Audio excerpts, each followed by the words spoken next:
2 Kings chapter 7. And Elisha said, Hear the word of Yahuwah. Thus said Yahuwah, About this time tomorrow, a seah of fine flour for a shekel, and 2 seahs of barley for a shekel, at the gate of Shomron.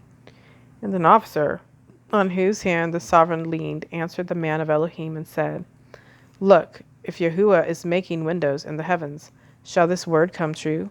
And he said, Look, you are about to see it with your eyes, but not eat of it.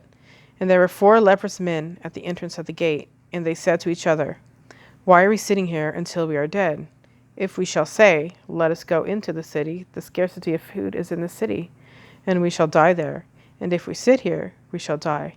And now, come, let us surrender to the army of the Arameans. If they keep us alive, we live. And if they kill us, we shall die. So at twilight they rose up to go to the camp of the Arameans. And when they had come to the outskirts of the Aramean camp, look, no one was there. For Yahuwah had caused the army of the Arameans to hear the noise of chariots, and the noise of horses, and the noise of a great army. And they said to each other, Look, the sovereign of Israel has hired against us the sovereigns of the Hittites and the sovereigns of the Mitzrites to come against us. So they rose up and fled at twilight, and left the camp as it is, their tents and their horses and their donkeys, and they fled for their lives.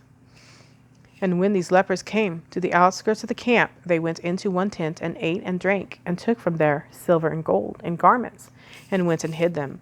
And they came back and went into another tent, and took from there, and went and hid it. Then they said to each other, We are not doing right. This day is a day of good news, and we are keeping silent, and if we wait until morning light, then evil shall come upon us. And now, come, let us go and inform the house of the sovereign.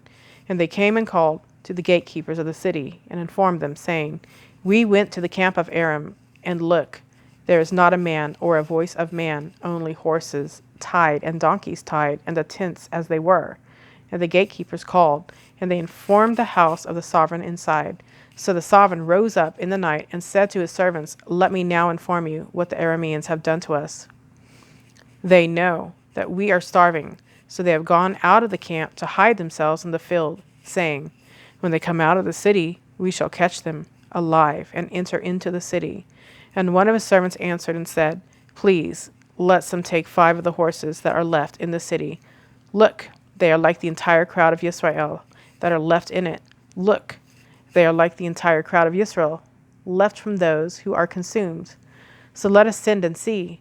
They then took 2 chariots with horses, and the sovereign sent them in the direction of the camp of Aram, saying, Go and see. And they went after them to the Yarden, and look, all the way was littered with garments and weapons, which the Arameans had thrown away in their haste. And the messengers returned and reported to the sovereign. Then the people went out and plundered the camp of Aram. So a seah of fine flour was for a shekel, and 2 seahs of barley for a shekel, according to the word of Yahuwah. And the sovereign had appointed the officer on whose hand he leaned to be in charge of the gate. But the people trampled him in the gate, and he died, as the man of Elohim had said, who spoke when the sovereign came down to him. And it came to be, as the man of Elohim had spoken to the sovereign, saying, 2 seahs of barley for a shekel, and a seah of fine flour for a shekel, at this time tomorrow in the gate of Shomron. That officer answered the man of Elohim and said, Now look, if Yahuwah is making windows in the heavens, is it according to this word? And he had said, Look, you are about to see it with your eyes, but not eat of it. And so it came to be for him, for the people trampled him in the gate, and he died.